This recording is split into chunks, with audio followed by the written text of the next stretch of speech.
My husband ditched me at the hospital to hike with his mom, and I don't know if I can forgive him. Posted by you/puzzleheaded tooth 255.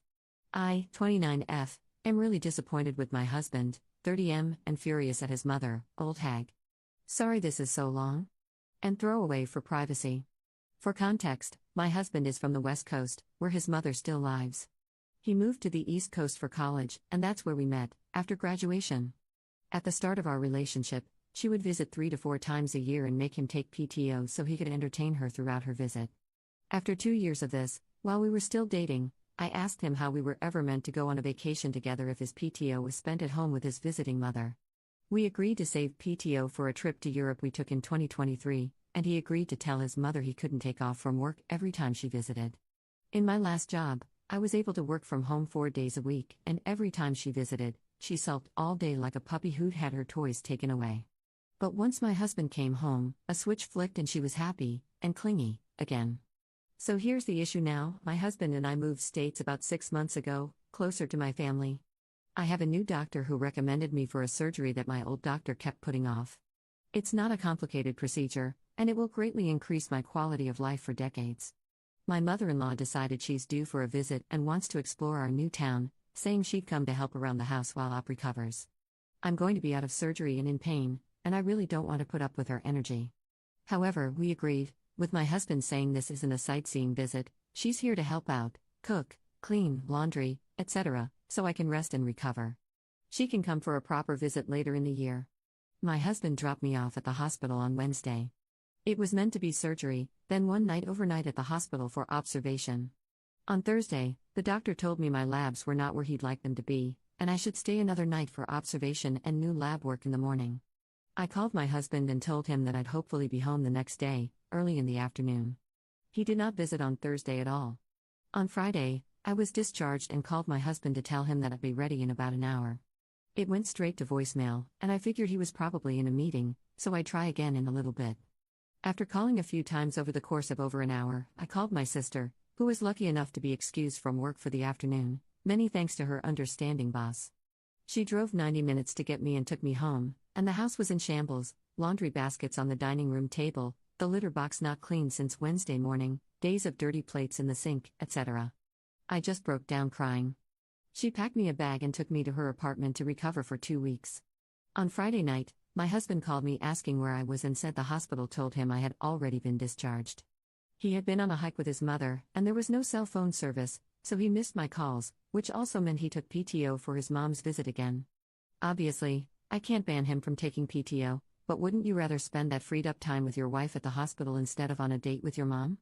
I told him that I no longer feel comfortable recovering in our house and that I won't be returning until it's thoroughly cleaned and his mother is gone. He's calling me a jerk because his mother just wanted to get to know our new area, and I wasn't able to leave the hospital anyway, and that I was making a big deal out of this. I yelled that he essentially abandoned me at the hospital and entertained someone whose being there was supposed to make recovery easier, not more stressful, and that she was there for support, not on a vacation. Maybe it's just the pain and pain meds, but am I in the wrong here? Is this a stupid hill to die on? There's a part of me telling me to see a divorce lawyer just to see what my options are because I'm not sure this will ever change. I know this is going to sound incredibly selfish, but I want kids, and I now don't see myself having any with my husband in the foreseeable future. And if this isn't going to work out, I don't want to spend the next 5 years wasting time and money on therapy and missing a chance to find someone I actually can start a family with, someone who can be a committed father and husband before he's a son.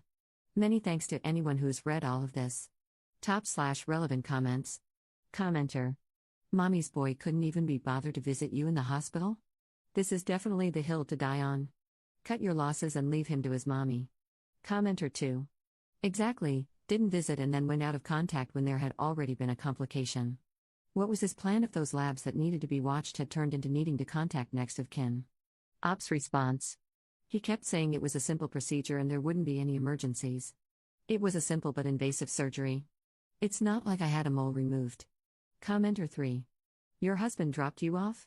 My mother had 95 surgeries in her lifetime, he was at the hospital for all 95.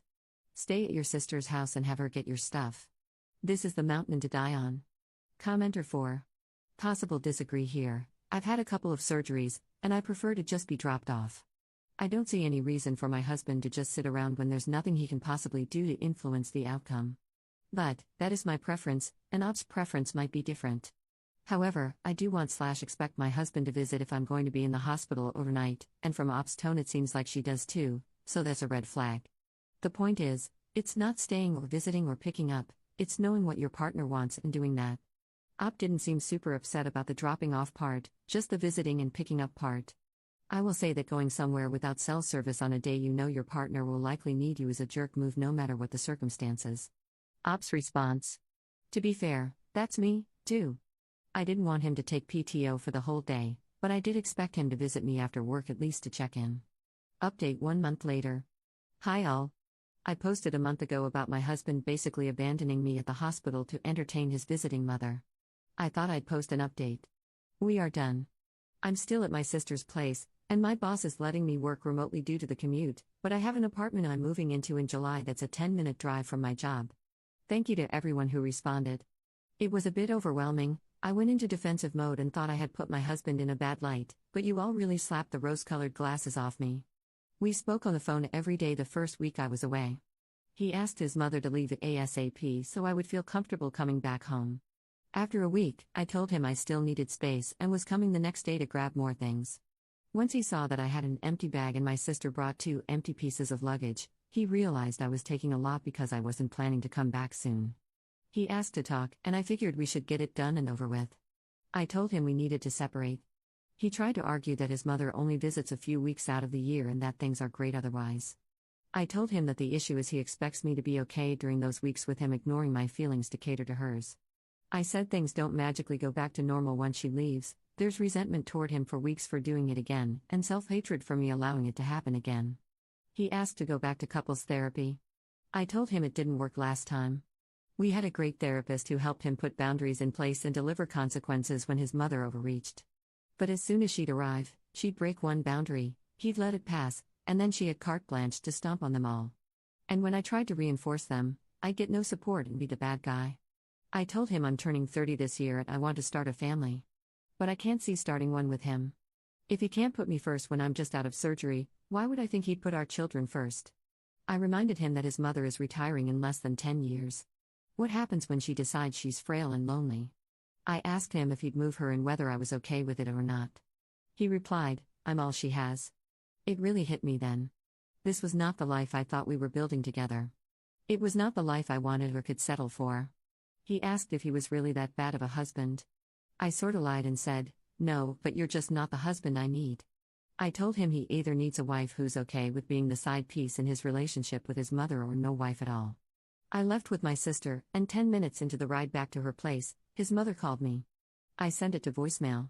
I started laughing, and my sister asked what was so funny. I said, the first thing he did was call his mommy and tattle on me for leaving.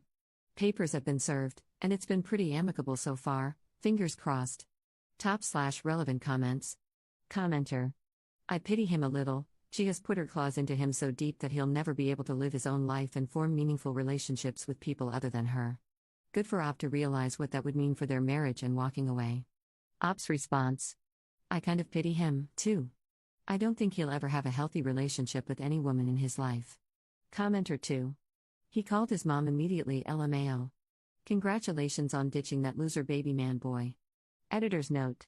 Op's account is now disabled/suspended, so no further updates will be made from this account, although I'm assuming this is concluded since papers have been served and she has no intention of going back.